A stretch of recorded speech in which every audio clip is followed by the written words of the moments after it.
stuff. So welcome. This is the part two of a four-part webinar series taking place this month. That we talked last week. I spoke last week about finding a topic. This week is on structuring. And I'm Ethan Sawyer, college essay guy. I give away a lot of free resources on my website. If you've never checked it out, I recommend you do. Of course, if you're here, you probably have, unless you had this email forwarded to you. But here are some more facts about me. I studied at Northwestern University and got an MFA, spent 3 years. I guess I've spent totally 17 years in school. So if I were to go back to school, I'd be in 18th grade, unless you count my certificates, because that's 2 more years. I spent a year getting a certificate in college counseling and 1 in therapeutic counseling. So that's 20th grade. And then I like to get these certifications. Those don't take a year, but I got certified in Myers-Briggs.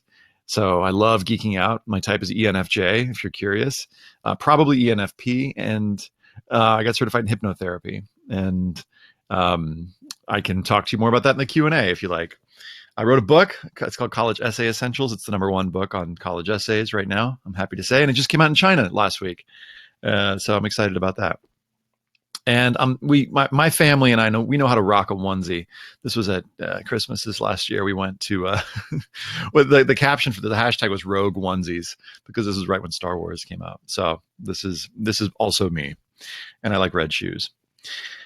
Here's the 90-second version of how I got into this, how I basically found the structure that I teach for students in terms of college essays. And if you've heard this before, forgive me, but it'll just take a minute. I worked at a video store in high school called Videoland, and I was kind of obsessed with movies. I'd say less obsessed now, even though I still really love them. My favorite movie this last few weeks has been Get Out. That was my favorite movie of this past year. I highly recommend it. It's really good. But I went to Northwestern University, studied English and theater, as I mentioned, and screenwriting. And my best friend and I would stay up late at night and pull these all-nighters writing screenplays. And we loved it so much that when we graduated college, we moved to Canada. And we wrote a screenplay, and we were on the path toward becoming screenwriters. In fact, I was like, this is it. This is really what I want to do. And so Ryan, my best friend, applied to USC for screenwriting, and he got in. And I told him, after I graduated, I was like, dude, if you get in, then I'll move there with you. So I had to make good on my promise. So we got on his 92 Corolla named Blue. That was the name, affectionately called Blue. And we drove from Chicago out to Hollywood to make it big in screenwriting. And while, right after we moved there, Ryan, as I mentioned, was at USC. And I studied basically everything that he studied. I read all the books that he was reading. And a lot of them boiled down to this idea of the hero's journey, which is called the monomyth also.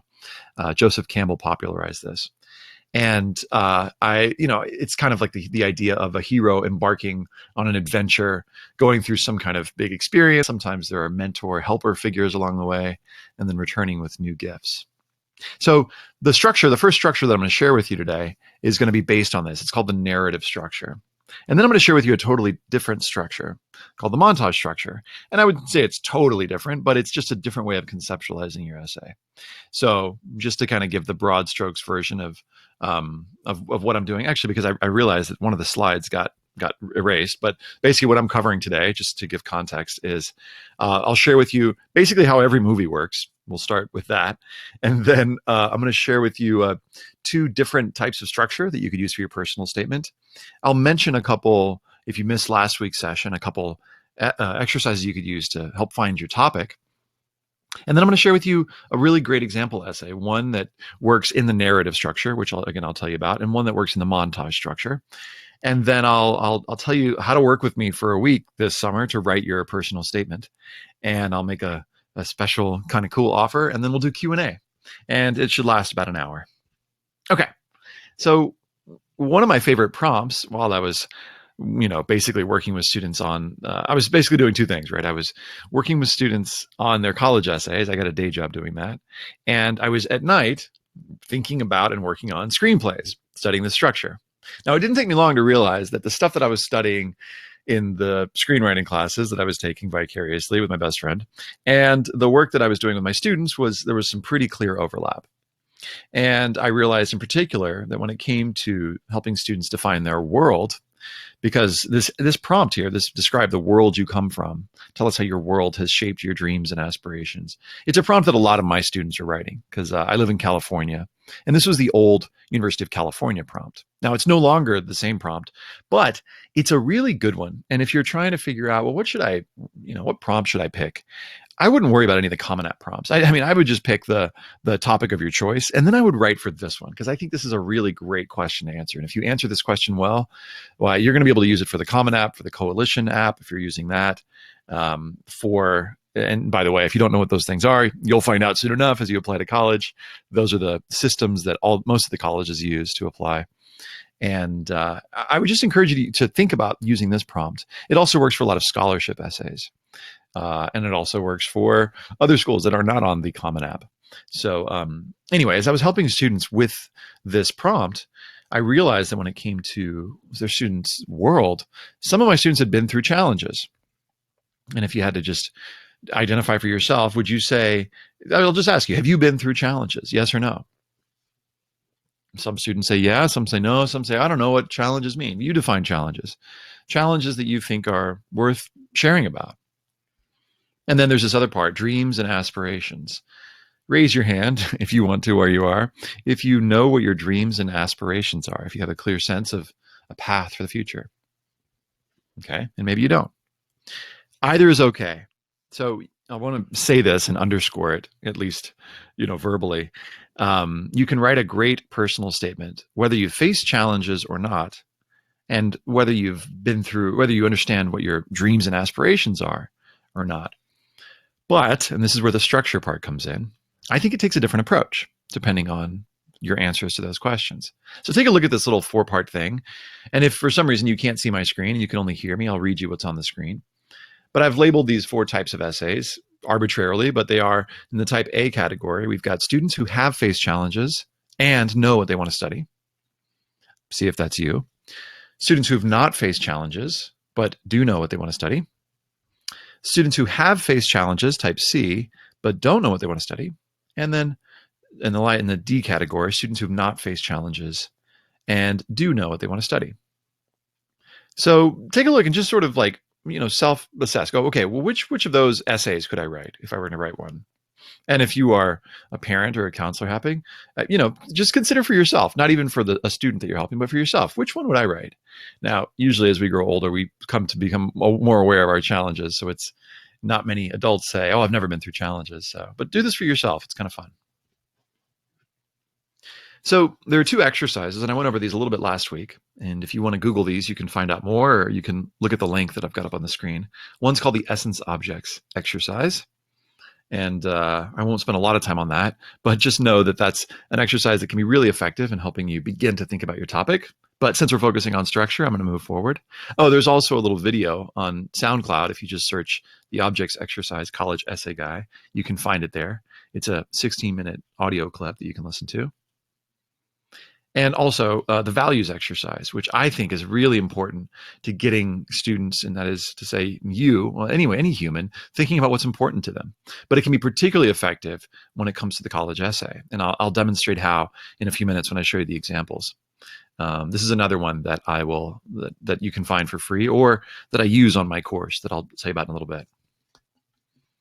So what do I value? This is just a list of values, and the prompt is to come up with your top 10 values and then to whittle it down until you get to your top one. But as I said, there are other ways that I use this, which I'll explain in a few minutes. I think a great topic, if I had to say it in just one word, is an elastic topic. Elastic. In other words, is it stretchy enough to show many different parts of you? If you're writing a story about a challenge that you overcame, do we really get to see not just, oh, you work hard, but how you developed certain core values? If you're writing what's called a montage, which is not on challenges, you're jumping around in space and time. Do we get a lot of variety? Again, not just hard work, but do we get your commitment to, for example, your community, if that's important to you? Do we get your commitment to, let's say, helping others? Do we get your commitment to the environment? Just throwing out some random possible core values from that previous exercise, which I acknowledge you probably haven't done yet, but that you could do. But again, we're focused on structure here. So I just wanted to spend a minute to talk about content, what makes a great topic, before we get into structure. So again, these 4 types of essays. We've got in the A and the C, if a student has faced challenges, and the B and the D, if they haven't. So ask yourself, do I think I want to write about challenges or not? And again, even if you've been through challenges, you don't have to write about them. And similarly, even if you know what your career is, you don't have to write about that. But these are just types of essays, not types of students. So narrative structure. All right. So a narrative structure is familiar to you from all these movies, and this is the first one that I'll talk about. And it has, basically, if you think about most films, there's an outside story, which is what we typically think of as the plot.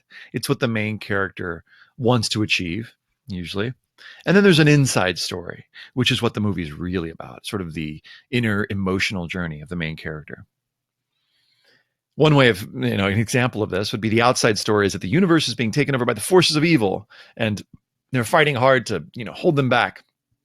But then really there's like another plot that's about a young man who's really having to learn to believe in himself. And this is many movies, but the one that I'm thinking of is Star Wars. Check out this cool vintage poster. So that, if another way of thinking about that, and this really blew my mind when I was in screenwriting school with my best friend, that the outside story is about what the character wants, but the inside story is about what the character really needs. And I'm going to illustrate that in a film example. But narrative structure is broken down like this. It starts with the status quo. This is where the movie begins. This is establishing our world. What world are we living in? Is it a world where, everyone is made of Legos? Is it a world in which toys talk, and toys even have best friends, and there is a top toy? I'm talking about Toy Story. So we establish the world, and these are the circumstances that we're working with. Is it a world where where the emotions of the brain are able to communicate as an inside out? I'm using a lot of Pixar films because people tend to have seen them. And then there comes a moment, and usually it's about 13 minutes in Pixar films, where the inciting incident takes place. The inciting incident is the moment that launches our story. Okay, it's the status quo change. It shifts things. Throughout the course of the movie, there's a raising of the stakes, and that just means things become more and more important. So consider this for your essay. Could you establish, okay, my world was like this, and then boom, something happened. That's usually at the end of the second paragraph or so. Raising of the stakes, you need to give us a sense of why this was such a big deal for you. The moment of truth in films, and I'll illustrate in an example, like I said in just a second, is the moment when usually the main character has to make a choice. And oftentimes the choice is between the main character's want and need. The results of that choice create a new status quo. So rarely is the status quo the way we started the film, the way we end it, unless there's some kind of comment on it where it's some kind of comedic thing where it's like, oh, here he is back where he started from. But usually there's something different, and let's look at an example. So Toy Story or Finding Nemo? I'm feeling like Finding Nemo today. I go over both of these on my course, which I'll show you more about in a second. But the Finding Nemo story goes like this. So status quo, how does Finding Nemo begin? And also I like to do Finding Nemo because it's a little bit more recent. Toy Story, people have a little trouble remembering. But I should probably do Finding Dory soon, or Moana, because it's probably, it applies as well. So the status quo. The status quo begins with there's this dad and this son fish. Now, what we find out right before in the hook, as it were, it's weird to say hook for a fish movie, but what we learn about at the very beginning of the film is this dad and this son are all alone, because in the beginning of the film, they've lost everyone. This barracuda comes along and eats, all the mom and all the baby fishes, right? All of Nemo's brothers and sisters. So they're really all that they have in the world is each other. That's what we find out about 8 minutes in. And he's sending his son off to school, and he's really nervous, and he's like, be careful. And granted, we understand why. He's traumatized, right? But, it's what we establish is dad and son, they're together, they're locked in. We really want them to be together because, this is it. This is their whole world. So the inciting incident hits about, as I said, 13 minutes in. What's the worst thing that could happen to Dad and Nemo? They get separated, right? They lose each other. I guess the worst thing would be that one of them dies, but maybe getting separated makes for a better movie. But the question then, this is launched. Will they find Nemo? And this is the main character, Marlin, the dad. He's the main character, I think, because he goes through the most change, even though it's called Finding Nemo. Who's finding Nemo? It's dad, right? So the main character, Marlin, his want is launched to find Nemo. Raising of the stake, to go through all of these circumstances where it becomes more and more important. The situation becomes more and more dire because there's what's called a ticking clock. We find out that, Nemo can't live in that little aquarium forever, or else bad things are going to happen. I don't want to spoil it if you haven't seen it. I'm going to kind of spoil it, though, if you haven't. And then there's a moment of truth where actually Dad actually does find Nemo. But Dory, this character, this Ellen DeGeneres character we've come to know and love, gets caught in a fishnet. And Nemo has to go and basically go save her. Now, along the way, during watching the film, we've seen the dad's want, which is to find Nemo. But along the way, we've seen that there's actually a deeper need. And while his want is to find Nemo, his need is not to find Nemo. It's actually what? The opposite. To let Nemo go. That's the struggle of every parent, right? This is why it's deep, y'all. But it's this, these opposites that are kind of pulling away from each other that create the dynamic tension of the film. And if you think about Toy Story, what does Woody's want when Buzz Lightyear comes in? Well, because he's Andy's top toy, and when inciting incident is when Buzz Lightyear comes in. What is his want? To get rid of Buzz. What is his need? To let Buzz in, to get over his jealousy, right? So it's the opposite. So in this case, in the moment of truth, Marlin has to choose between his want and his need. Will he pursue his want, which is to, to hold on Nemo to find, or will he, basically let Nemo go? He does. He lets him go. He saves Dory. At the end of the film, we see the new status quo. It's the same opening where, he's letting his son go off to school, but instead of saying, don't go, he says, have an adventure. So he lets him go. So we see Dad has fully learned his lesson. We see that there's a new status quo. There's a new way of operating in the Marlin and Nemo household. I forget if they have a last name. So that's basically how it works in films. Now, you're probably wondering, okay, that's all nice and good, and thanks for ruining Finding Nemo for me, but how does this work in terms of an essay? Well, let me show you. Here's a sample essay, which is not, it didn't have this title, but I gave it this title just to refer to it. This is a student who had faced challenges and who also decided that she knew what she wanted to study. So here's how narrative structure works in a personal statement. And see if you can spot these moments, the narrative structure moments. I'm just going to refer back to them for a second. Status quo, inciting incident, raising of the stakes, moment of truth, new status quo. They covered the precious mahogany coffin with a brown amalgam of rocks, decomposed organisms, and weeds. It was my turn to take the shovel, but I felt too ashamed to dutifully send her off when I had not properly said goodbye. I refused to throw dirt on her.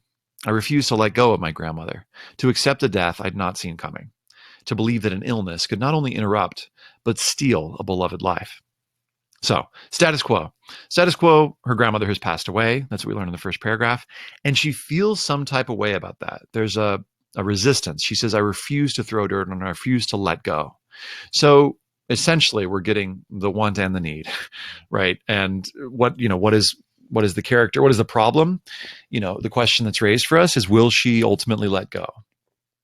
Now, in our back of our minds, because we've seen it in a lot of movies, we kind of know where this essay's headed or where this movie's headed, but it's what makes it interesting is how she tells the story and how she gets to where she gets in the end.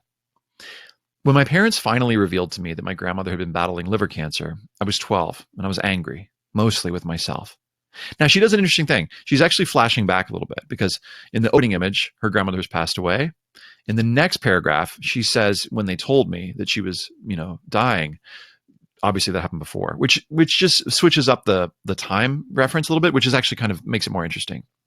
They'd wanted to protect me, she writes, only 6 years old at the time, from the complex and morose concept of death. However, when the end inevitably arrived, I wasn't trying to comprehend what dying was. I was trying to understand how I'd been able to abandon my sick grandmother in favor of playing with friends and watching TV. So we get now a sense of the deeper feel, like resentment that she's feeling and guilt. Resentment towards herself, right? Hurt that my parents had deceived me. Oh, and resentful of my own oblivion. So she's angry at her parents and at herself. I committed myself to preventing such blindness from resurfacing. Okay, so there's a commitment to action. What does she do? I became desperately devoted to my education because I saw knowledge as the key to freeing myself from the chains of ignorance. While learning about cancer in school, I promised myself that I'd memorize every fact and absorb every detail in textbooks and online medical journals. And as I began to consider my future, I realized that what I learned in school would allow me to silence that which had silenced my grandmother. Okay, so what is she doing? She's committing to doing something about it. She's saying, if I could learn enough stuff, then I could free myself from the chains of ignorance. A kind of like redo. Like, I won't make the same mistake again. If I know more, then I'll feel better. However, she writes, I was focused not with learning itself, but with good grades and high test scores. I started to believe that academic perfection would be the only way to redeem myself in her eyes, to make up for what I had not done as a granddaughter. So what's happened is she's actually taken off down a path, and she's committed to doing something, but it's not the path that she hasn't found the kind of satisfaction or the kind of healing that she wants to find. Next paragraph. However, and by the way, so that's her want to get over her grandmother's death. And how is she doing it? Through this academic way. However, next paragraph, a simple walk on a hiking trail behind my house made me open my eyes to the truth. Over the years, everything, even honoring my grandmother, had become second to school and grades. Realization. As my shoes humbly tapped against the earth, the towering trees blackened by the forest fire a few years ago, the faintly colorful pebbles embedded in the sidewalk, and the wispy white clouds hanging in the sky reminded me of my small, though nonetheless significant part in a larger whole that is humankind and this earth. Before I could resolve my guilt, I had to broaden my perspective of the world, as well as my responsibilities to my fellow humans. So she has some realization, and it's not 100% clear what this is, but we sense that she's getting perspective on this. She says, she realizes that she's got a small, though nonetheless significant part in a larger whole. And there's something about connection to humans. So she realizes that this academic thing isn't going to do it. She needs another path. Next paragraph. Volunteering at a cancer treatment center has helped me discover my path. When I see patients trapped in not only the hospital, but also a moment in time by their diseases, I talk to them. For 6 hours a day, 3 times a week, Ivana is surrounded by IV stands, empty walls, and busy nurses that quietly yet constantly remind her of her breast cancer. Her face is pale and tired, yet kind, not unlike my grandmother's. I need only to smile and say hello to see her brighten up as life returns to her face. Upon our first meeting, she opened up about her 2 sons, her hometown, and her knitting group. No mention of her disease. Without even standing up, the 3 of us, Ivana, me, and my grandmother, had taken a walk together. So there's, before we get to the last paragraph, we've seen the inciting incident. She's decided to do something about it, but she went on the wrong path. She was trying to do this in this academic way. And then she's got this turning point, which is kind of her moment of truth, where she goes for a walk and she realizes, something needs to change. She goes to this treatment center. She has really what you could term as another turning point, and has this realization that there's another better way. Let's see how she wraps it up. Cancer, as powerful and invincible as it may seem, is a mere fraction of a person's life. It's easy to forget. So that's connected to that realization she had, right? The small, though nonetheless significant part. So that, in other words, the small part, there's like a larger whole. It's important to get perspective. She says, cancer is a mere fraction of a person's life. It's easy to forget that when one's mind and body are so weak and vulnerable. I want to be there as an oncologist to remind them to take a walk once in a while, to remember that there's so much more to life than a disease. So connected to the walk that she took, right? While I physically treat their cancer, I want to lend patients emotional support and mental strength to escape the interruption and continue living. We're getting some of her core values here. Emotional support. She wants to help others. She wants to help lend perspective. Through my work, she says, I can accept the shovel without burying my grandmother's memory. So there's the new status quo, right? Old status quo, she didn't want to accept the shovel, literally and metaphorically, right? She was refusing. I refuse to throw dirt on her, she says in the 3rd sentence. At the end, we see through this metaphor, I can accept the shovel without burying my grandmother's memory. In other words, I can let her go, which was her need, right? The need was to let go without burying my grandmother's memory. Because the want, right, is to hold on to her and to somehow do it better, to strive. But there's a kind of letting go release that happens here. So some nice emotional textures and layers in there. And this goes against that popular wisdom, which is not bad advice, is to don't write about a grandmother or a grandfather. Many people try and fail, not fail, but it's a common topic. But this is an example of how to make it, how to give it some layers. So this is the narrative structure. And again, I just want to review how that works. If you're interested in using that structure, begins with status quo. Here's how it started. Something happens to change things up, usually in the first or second paragraph. Not too much later, raising the stakes. Why was this such a big deal? And in this case, like in many cases, it's threatening to stop the person, the main character, from evolving. Moment of truth. This is the turning point where she makes the realization. And she has to make a choice because she could have gone on that walk and then decided to dive back into academics again. But that would have been sort of pursuing the old way. Instead, she makes a new choice. It leads to a new outcome, a new status quo where she's able to find some healing and some peace. That's narrative structure. Montage structure involves jumping around in space and time and showing some random parts of yourself and then connecting them through a common thread or a common theme or a common object. Let me give you an example. So this is not as popular, but these films are all amazing. If you haven't seen Baraka or Samsara especially, watch one of them tonight because they will blow your mind. No words, an hour and a half, and you'll feel more connected to everything. So I highly recommend. But let me just say this, that these films, even though they are not narrative in the sense that like that last story was, it's not like one moment leads to another where someone's learning something. They're these sprawling, beautiful films that are connected by a common theme or a set of themes. And the theme is pretty broad. Baraka is the spirit that connects us all. A world beyond words, as it says. And it really does feel like a dream. And Samsara is like the cycle of life. I'm making a circle with my cursor. So anyway, so it can be a pretty broad theme when we're talking about films. But I think for an essay, it needs to be a little more specific. So let me set this one up, and then after this, we'll go into Q&A, so you can ask some specific questions. Feel free to type in questions if they're popping up into the chat box. So this is a student who had a bunch of stuff that she wanted to share, but she didn't really know how she wanted to connect everything. And we were talking, and finally I just asked her, this is like 8 sessions in, we were working one-on-one together. And I said, well, what do you love? And she said, well, I love scrapbooking. And I kind of went, tell me more. Because I know that scrapbooking is really visual. And she said, well, and she started to talk more about it. And I was like, does this connect to, what is this, what do you put in your scrapbook? And she started giving me some examples. And I was thinking about all the stuff that she wanted colleges to know. And I just wrote down what she was saying and turned the piece of paper back to her and was like, and she's like, oh, cool. So here's how her essay goes. I look at the ticking white clock. It's 11 at night, my prime time. I clear the carpet of the Sony camera charger, the faded Levi's, and last week's statistics homework. Having prepared my workspace, I pull out the big blue box and select 2 12 by 12 creme sheets of paper. You can see this, right? It's like a movie, close-ups. The layouts are already imprinted in my mind, so I simply draw them on scratch paper. Now I can really begin. Cutting the first photograph, I make sure to leave a 1/4-inch border. And I'll fast forward a little bit because you kind of get the idea here. But she's basically cutting, clipping, needle and thread. I look down at the final product, a full spread of photographs and cutout shapes. This is nice. Listen to this. As usual, I feel an overwhelming sense of pride as I brush my fingers over the crisp papers and the glossy photographs. For me, the act of taking pieces of my life and putting them together on a page is my way of organizing remnants of my past to make something whole and complete. This particular project is the most valuable scrapbook I've ever made. The scrapbook of my life. Okay, so even though personal statements don't have a thesis in the AP English sense, this is kind of a thesis because it really like locks us in on what were we just looking at? What was all this cutting that's happening? And I kind of gave you a hint, but if you were just reading this, you'd be like, wait, what's going on?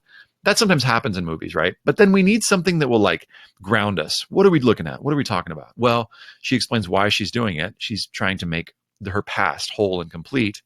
And so that launches a question kind of in our minds. Will she be able to do that? Or just so you guys know, here's what I'm doing. And, this is the scrapbook of her life. So check it out. In the center of the first page are the words "My World" in periwinkle letters, just to make it really clear. The entire left side I've dedicated to the people in my life, my Korean grandparents. So again, I'll kind of fast forward a little bit, but you'll see these different images. They're her Korean grandparents sitting on the couch, her cousins playing red light, green light at O'Melveny Park. She's got her Texas cousins. She's got her AP, friends from her AP class. And then look at this last sentence. I really love this one. The biggest photograph, of course, is that of my family, huddled in front of the fireplace while drinking my brother's hot cocoa and listening to the pitter-patter of rain outside our window. Interesting. So in terms of that image, like what do you get from that? Maybe you can type in the chat box. What is it that you see based on this? What is it you make up about her and her family, her relationship to her family?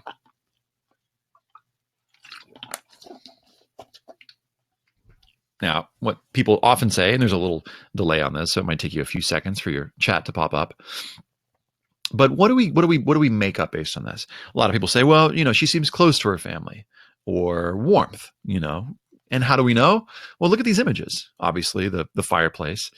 But the fact that it's the biggest photograph tells us maybe that's the most important, right? Drinking my brother's hot cocoa. I mean, how many of you would have a brother who would make hot cocoa? Maybe some of you, cool, but most brothers, don't necessarily make hot cocoa for the family. It's fun to ask this in a room full of like 100 people to see how it goes. I find that when brothers get older, they're more apt to make hot cocoa.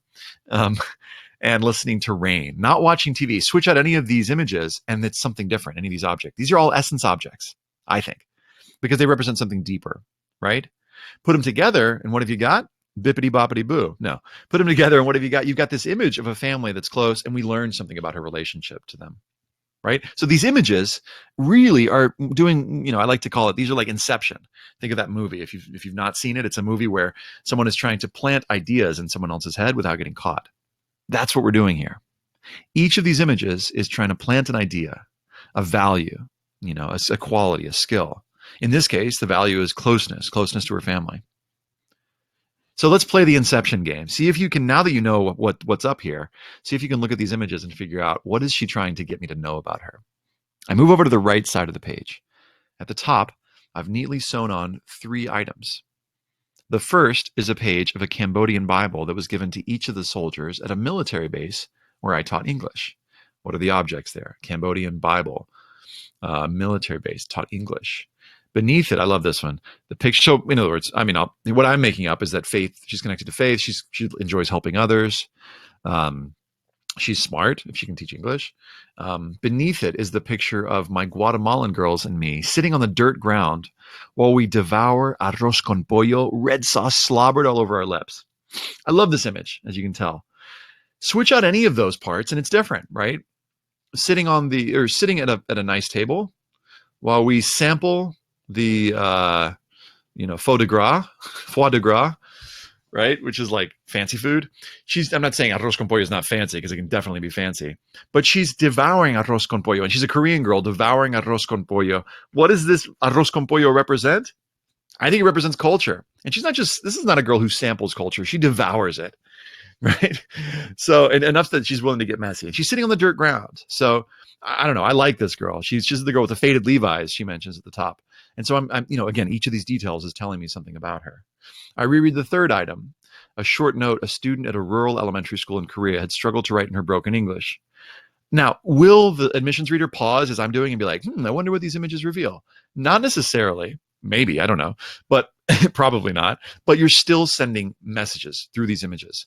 Like this. I lightly touched the little chain with the dangling letter E included with the note.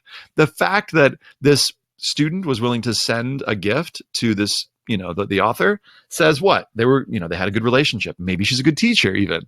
So again, subtle messages, but these are coming through. She goes through some other details. I'll fast forward. The Mirror is her school newspaper. She's got a clipping of that in there. She happened to be the editor-in-chief, but doesn't need to mention that here. You don't need to brag. That'll be in your activities list. Next paragraph. I'm proudly looking at each detail. I turn to the next page, which I've labeled and beyond. And she kind of speaks in metaphor here. There's a miniature map with half of the paper with numerous red stickers pinpointing locations all over the world. But I can't recognize the countries' names. Why? Because obviously she hasn't traveled there yet. Because this is the next page, right? The remainder of the page is a series of frames and borders with simple captions. Without photographs, the descriptions are cryptic.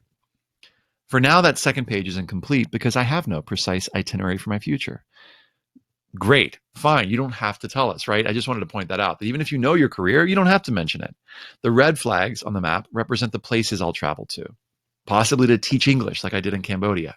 Really important that even if we don't know exactly what you're going to do, that we understand what are your values. And here, the values are teaching, or she says doing charity work with children like I did in Guatemala. So helping others will be important to her no matter what she does, right? As for the empty frames, I hope to fill them with the people I'll meet, a family of my own and the families I desire to help, through a career I've yet to decide. Until I'm able to do all that, I can prepare. I'm in the process of making the layout and gathering the materials so I can start piecing together the next part, the next page of my life's scrapbook. Cool, huh? So again, if you don't know what you want to study at the end, mention your values. Talk about what's going to be important to you no matter what. I think it's a really great way. Notice how she's able to show us lots of different parts of herself too without talking about challenges. You don't have to. So I just wanted to offer that as another option. Writing is an exploration, says E.L. Doctorow. You start from nothing and learn as you go. So I love that. Learn as you go. That's what I think this process is. And here's a secret in terms of this. This little, sliver that we've gone over so far today is just one small part in a much bigger constellation of, working on your personal statement. So if you're interested in spending more time with me, and in fact, if you're interested in spending a week with me to finish your essay this summer, or you can do it, you can start now. I'm going to just spend 2 minutes telling you about this course that I'm teaching, which is happening this July. It's happening live. It's a 7-day course, July 17th to the 23rd. I call it the 1-week personal statement boot camp. And, what you'll find is in the next part after this, we'll obviously go over topic first, but it'd be a step-by-step guide to writing your personal statement. And I go over how to write each one of these 4 types of essays. And counselors, if you're on this and you want to sign some students up, I do batch rates, which is really easy. What counselors like to do, I have this partnership webinar that's coming up on Tuesday where, I'm offering an opportunity for students to work with me for a week to write a rough draft and then to work with you to refine it.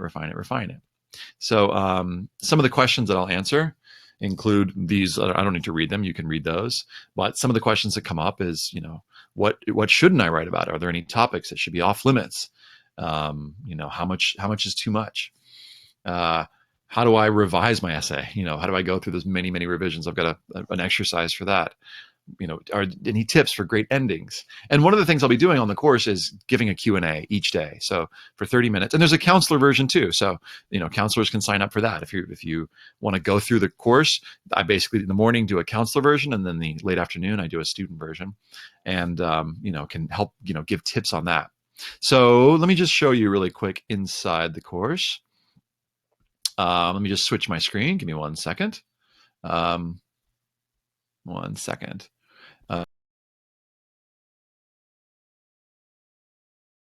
To this here. So I'll share this link in just a minute. But here's the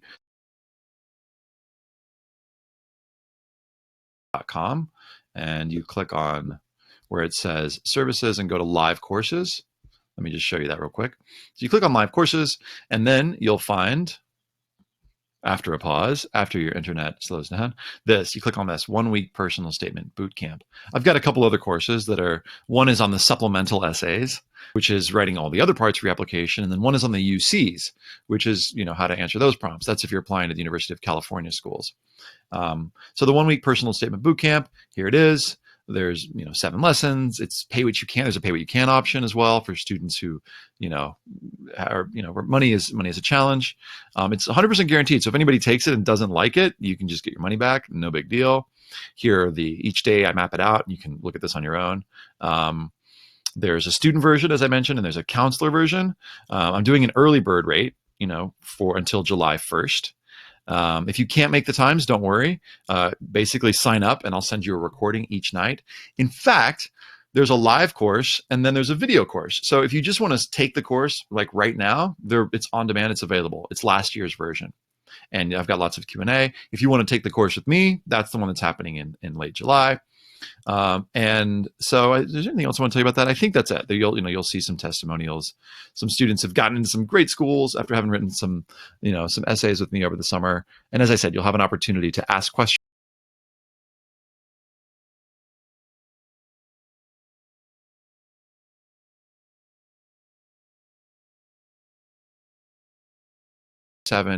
But for this course, I'm going to put up a little 20-minute offer. So it's $97 for students. Or if you're a counselor and you want to take it, $100 off. So if you use the coupon code I am decisive, you'll be able to get that. And let me just pop that up. There should be a little offer popping up. Let's see. But I'm going to load this. So it's popping up in the margin. So in the margin, or in the little chat box, you'll see a little $100 off. So if you use the coupon code I am decisive, you'll be able to apply that. And that brings us to the Q&A. So if you've got any questions, I'll spend about, I'll really spend the rest of the time just answering questions, and we'll spend about 20 minutes doing that until the top of the hour. So what questions do you have? I'll put on some music just so that you know that I'm still here. I like that one song I was playing earlier.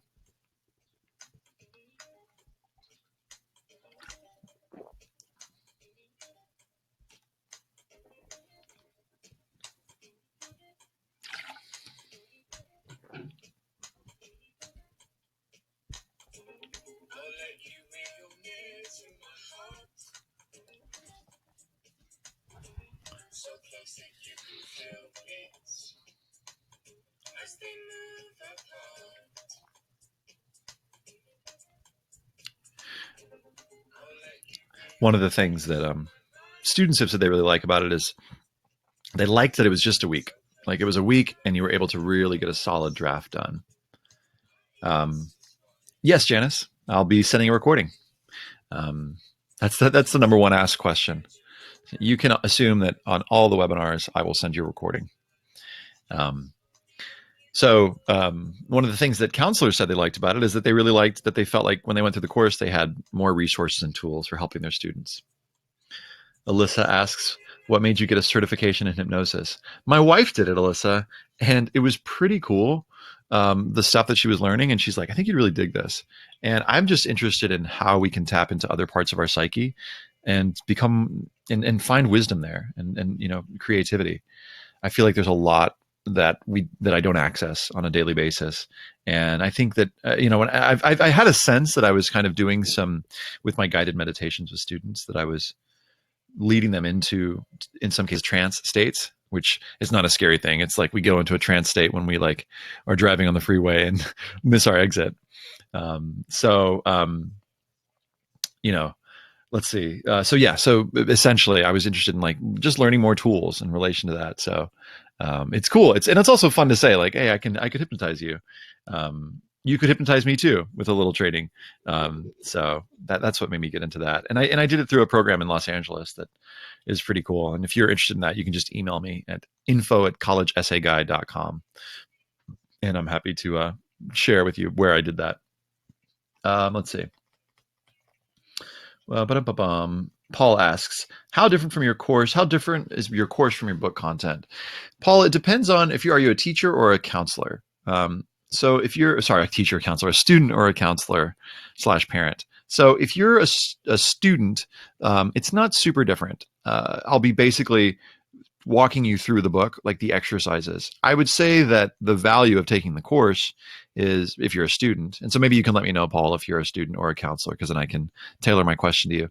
But I would say that if you're a student, the value of it is really being able to, go through the exercises with the college essay guy, and there's something different about, I think, reading the exercise and actually, going through it. And then over the course of a week, putting one foot in front of the other and getting it done. And there's something nice about having going through it with a group of people and getting feedback. Because one of the things that I do is I pair you with another student or another counselor, so you can basically work through the exercises and get a thing done, So counselors sometimes, or students like to go through with their counselor and vice versa. So for counselors, if you're a counselor or parent, on the counselor course, I share lots of tips and tricks, and I answer lots of questions about how to use these exercises with particular students. And I actually answer questions about essays live. In other words, it's here's a counselor who's going through this problem with a particular student, or here's this exercise didn't work for this reason. How can you make it work better? So the Q&A there I find to be, and counselors I think find to be pretty useful. Liz says, a little off topic, when you mentioned you have a certificate in hypnotherapy, I wondered if you watched the movie Get Out. I recently watched it. Want to know what you think about it and why it's been your favorite movie. So I'll answer that briefly just because I want to keep things mostly to college essays. But I would say I loved it because I felt like it was funny and smart, and I didn't know what genre it was through most watching it. The hypnotherapy part was kind of scary, and I think gives hypnotherapy a bad name in a way. But it's kind of what Hollywood has done for years and years. But that's why I loved it. Samantha says, what other ways can you tie a montage to a big picture if you can't use a collage like topics like the scrapbook example? Well, Samantha, one of the things you can do is you can think about something you love. If you Google the travel and languages essay, you'll see a student who had two things that he loved, travel and languages, and those kind of became the connective themes for his essays. You still need something to connect all the stuff. I worked with a student who I was about to give an example of a student that I'm currently working with. And then I was like, maybe I shouldn't give that example out. But in terms of I'll just give you another example. I had a student who lived in a few different homes over the course of 2 years. And so he wrote about what living in each home taught him. And he did like one value per paragraph as a theme. Another student knew 5 languages. And so each paragraph was on a different language and what he learned from each of those. So you just need something. Samantha, one way to think about it is like, what are some things that you really love that you know a lot about? And it could be something random. I had a student who loved cupcakes and wrote about how cupcakes are connected to her life. Let's see. If I were to write one today, I would probably, what are some things that I know really well?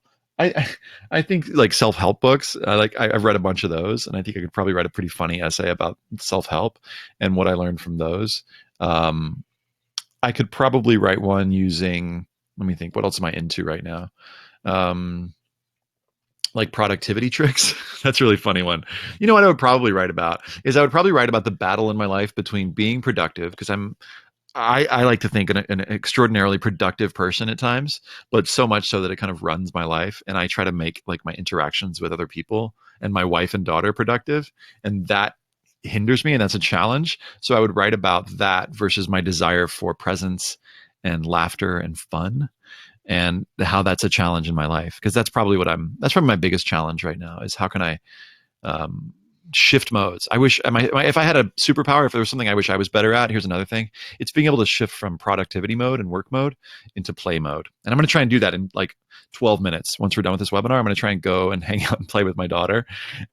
And then at noon, I'm going to have a session with a student, a one-on-one session. So I have to do this because this is kind of the way my life works.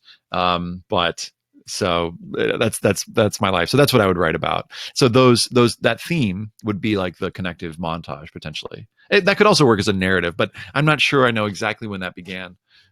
Maybe when I started to, work for myself, that's probably when that began, but it was probably much before that. So I would probably use that as a montage structure. So what other questions do folks have? I'd be curious to hear. We got about 10 minutes here.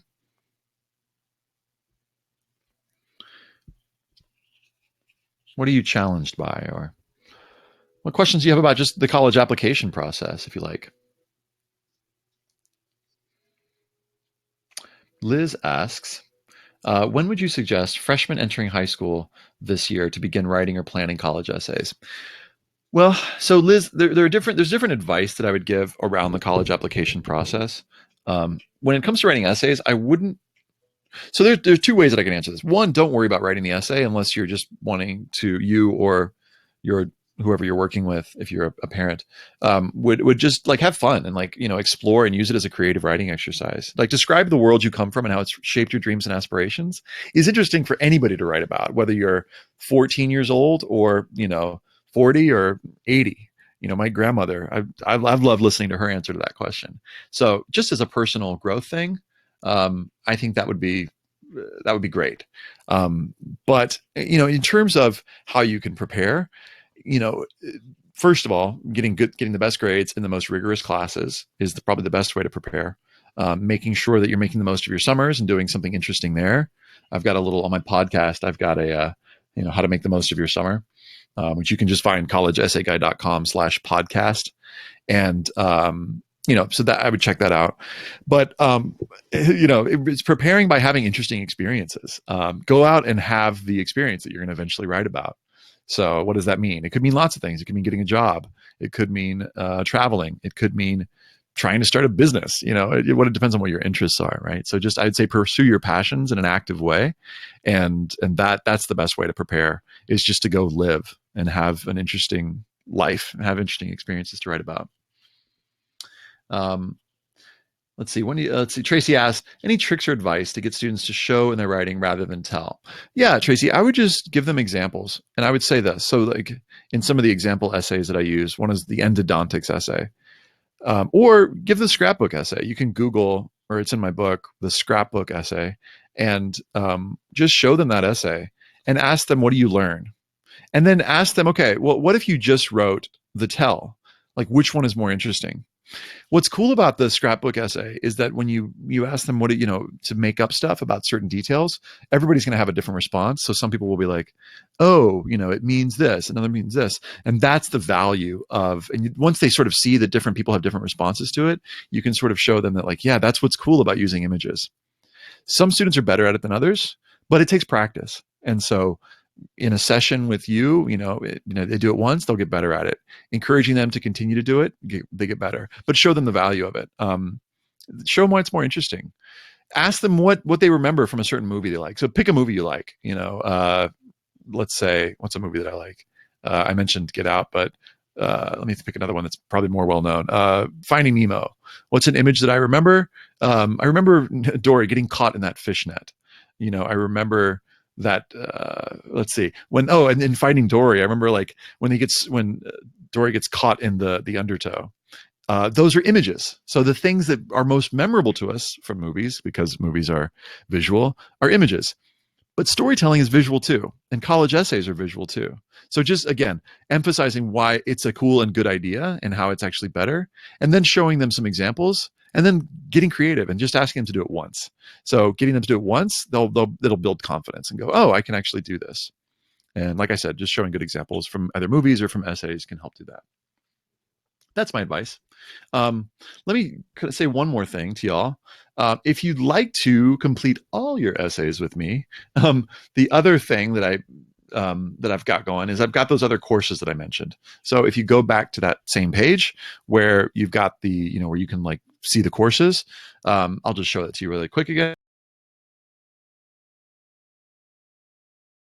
But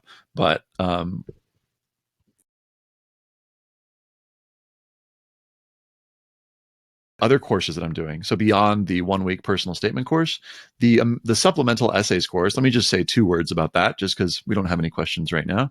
But in terms of the supplemental essays, you might be wondering, well, what does that mean? Well, beyond your main statement, and this will be a future webinar series that I do probably, you'll need to write supplemental essays. This is to say, there are other essays that schools require. So Stanford has like 4 other essays you need to write. Michigan has 2 other essays you need to write. There's also an activities list that you need to fill out for the Common App, additional info section. And so essentially, while the first course that I mentioned covers your main statement, 650 words for the Common App, this is going to cover the other parts of it. And again, 100% guaranteed. And this rate, I've got an early bird rate for this too. But what I'll say, and this, by the way, takes place the week after the other course, is that $97 I Am Decisive coupon will apply to this too. $97 for students or $100 off for counselors. So if you're interested, you can sign up at the same link, or you can click, just register right here. There's no on-demand version of this because I haven't created it yet. I'm going to be, creating it for the first time and leading it July 24th to 29th. But again, there's going to be a counselor version and there's going to be a student version. So I encourage you to sign up for that. What else? Let me just tell you what's in it. How to write the Why Us essay, how to write the roommate essay, how to write extracurricular essays. And I'm going to give, this many examples of these. Like, actually, I'm going to give you 10 great Why Us essays because I think it's a really important essay. I'm going to talk about U of Chicago essays, which can be really tricky. There are even these short answers. So, here's the syllabus and, what I'm going to go over each day.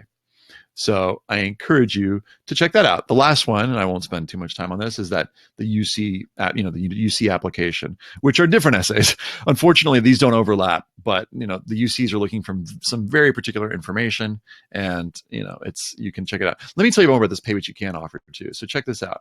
If you go for any of these courses and you click on it and you say, hey, yeah, I want to take the video course, I want to get started right now. If you click Pay What You Can, let's say the $97 is out of range for you, all you do is go put your name in, put your email address. Are you a counselor or a student? So say you're a student. I can afford to pay, 147, 97, 47, I can afford to pay $27. Send a note, click it, it'll send an email, and you'll get to pay that price. So pretty cool, huh? So that's available for you as well. Okay, let me quick shift back to the other screen. And that's me. Oh, let me show you one more cool thing. I've got this scholarship program if you're interested in one-on-one help. So if you click collegeessayguy.com. Whoops, sorry. If you click go to collegeessayguy.com and it just deleted. There we go. And go to free resources and go to Matchlighter Scholarship. If you click the Matchlighter Scholarship, if you're interested in free one-on-one help, this is the place for you. Let's say you're, low income, parents don't make a ton of money, and you want some one-on-one help. You're already accepted. Let's look at that. So you can read more about this. But basically, this is my, my desire to help students, any students. There was a student who came to me a couple of years ago and was like, hey, I need some one-on-one help. Can you help? And I was like, sure. And then another student was like, hey, I heard you're helping my friend. Can you help me? And I was like, sure. And then a few more came in and I was like, I can't anymore. I need more help. So I reached out to my I've got a big list of thousands of counselors, and I've got about almost 100 counselors signed up, and they're standing by waiting to take your calls. They're actually waiting because I don't have enough students yet. So I just put the word out to them. And yeah, so anyway, I encourage you to sign up and to join. How you just apply there, or if you're a counselor that wants to do this, you absolutely can. So just click that link to sign up. Okay, so those are two other cool things that I got going on. And you can also find, obviously, my podcast. You can link to that here. There are tons more free resources for all parts of the college application process on the site.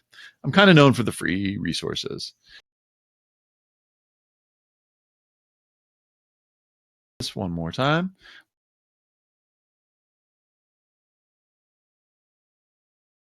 Can you combine elements of the narrative and montage essay? Yeah, for sure. Absolutely. And it could be argued, actually, Rose, that anytime you're doing a narrative, you're actually still doing a montage. But that confuses people. So I try not to say that too much. But narrative, you're walking through. Narrative essentially is focusing on a challenge. Montage is jumping around in space and time and connecting it through a theme. But you could definitely have a theme in a narrative essay, right? Or it could be that you're writing a montage jumping around in space and time. And in the middle of the third paragraph, there's a little mini challenge that gets overcome. So that could work. So essentially, yeah, I'd say that you can definitely do, use elements of either one.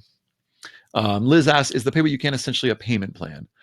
Liz, we can work it out. Whatever you need to do. This is my commitment to Access is, whatever you want to pay, you can pay. So you just email info@collegeessayguy.com. And we'll work it out. So I'll just make that offer to everybody. If you want to pay what you can, Spot, you can just go through that process that I just showed you, or email info@collegeessayguy.com. My requested rate is, what you see on the screen. But again, I'm willing to work with folks because I'd rather you take the course than not. And, for some folks, $97 is what? That's crazy. So we got about 2 minutes left, and then I'm going to go and be a dad. So any last questions?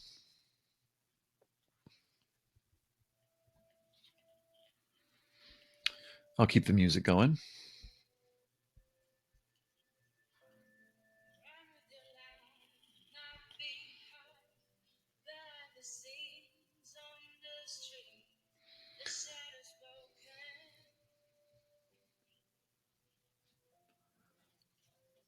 Any last questions?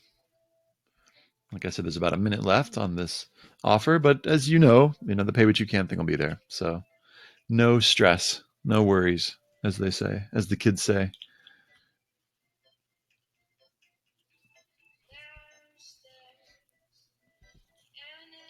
You're welcome, Janice.